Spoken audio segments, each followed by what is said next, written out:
Hi and welcome to T10 Info TV SK channel. My name is Syed. Here I am with the latest news for 12th July 2023.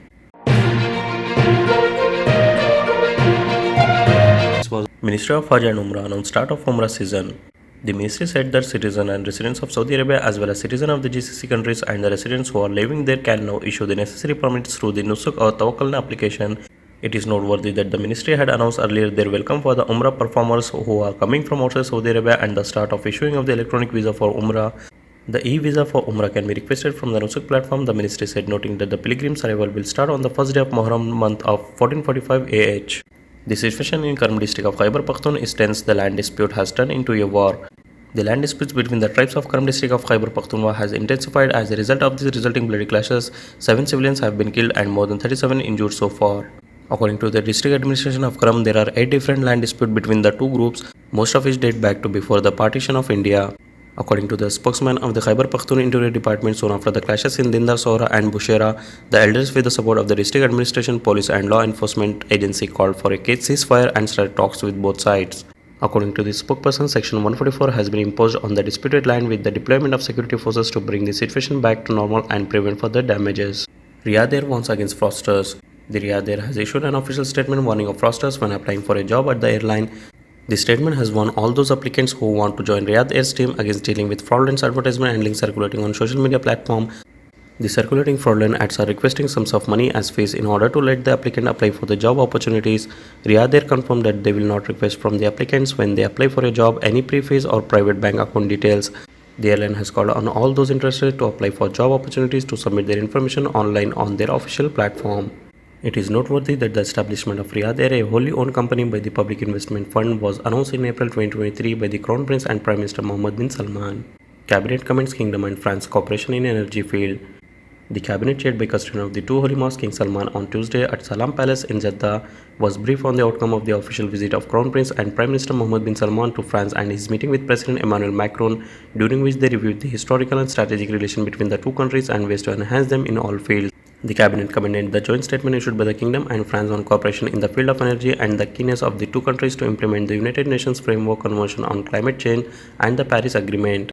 At the outset, custodian of the two holy mosques thanked God for the blessing he bestowed upon the pilgrims who could perform the rituals with ease and assurance, and for enabling this blessed country to take care of the two holy mosques and serve their pilgrims.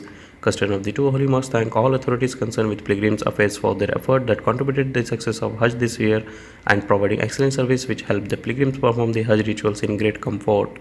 Flood warning in India's capital Delhi as heavy rains batter North India. Heavy rains are continuing to cause havoc across northern India, claiming at least 20 lives since Saturday. The bad weather, which is expected to continue into Friday, has downed trees, flooded homes and closed major roads in several states.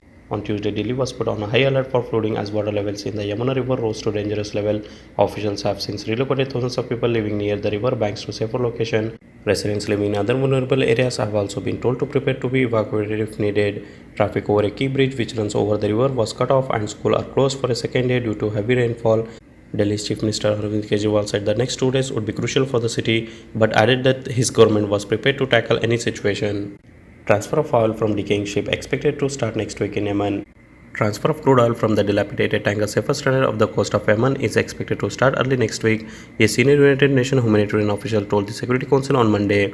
Carrying over 1.1 million barrels of oil, the supertanker FSO Safer was abandoned off Yemen's Red Sea port of Hodeidah after the civil war broke out in the country in 2015. Since then, the vessel has deteriorated significantly in absence of any servicing or maintenance, prompting fears of a major environmental disaster. According to David Graisley, UN Resident and Humanitarian Coordination for Yemen, the vessel Nautica is preparing to sail from Djibouti. It will moor alongside the Safer, and once the transfer starts, it will take about 2 weeks.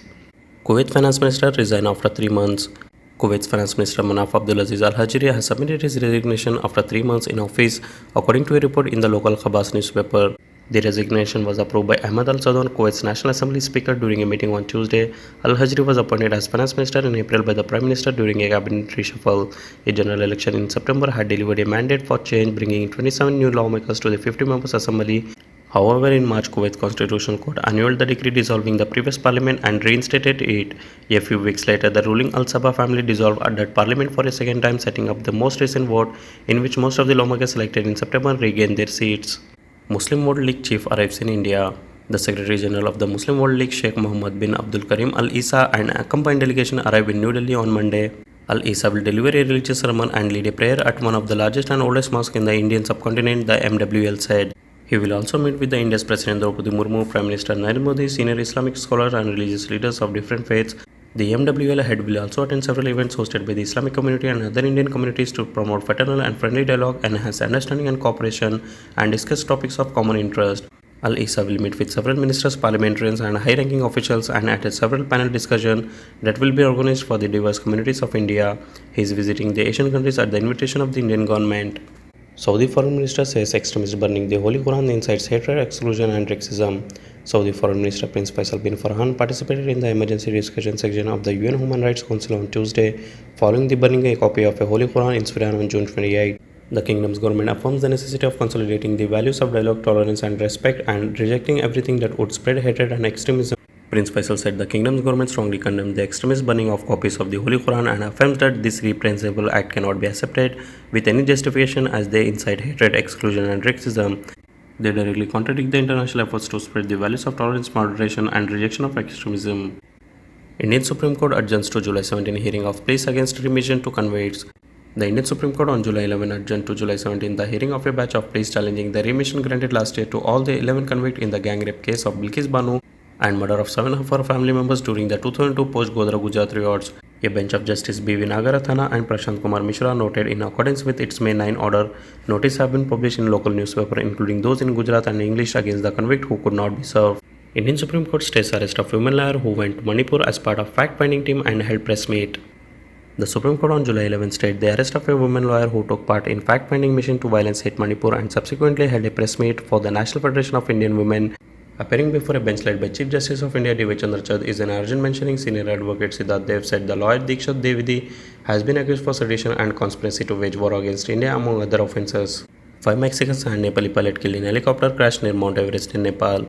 All 6 people, including 5 members of a Mexican family, were killed in a ferry crash of a private commercial helicopter near Mount Everest in eastern Nepal on July 11, a senior airport official said. The Manang Air NAMV chopper took off from Surkey Airport in Solakhumbu district at 10:04 am for Kathmandu and suddenly lost contact at an altitude above 12,000 feet at 10:13 am, said Gyanendra Bull, manager at Tribhuvan International Airport. Cash App Pakistan received $2 billion from Saudi Arabia, according to Pakistan Finance Minister Ishaq Dar. Pakistan has received a deposit of $2 billion from Saudi Arabia, Finance Minister Ishaq Dar said on July 11, ahead of a key meeting of the IMF to endorse a loan for the cash-strapped country. Last month, the Pakistan government and International Monetary Fund reached a long-awaited staff-level agreement to inject a $3 billion standby arrangement into the ailing economy after months-long negotiation that pushed the country into the brink of default. That's all in today's headlines. Keep watching TTN Info TV SK channel by subscribing and do hit the bell icon to receive notification and more updates.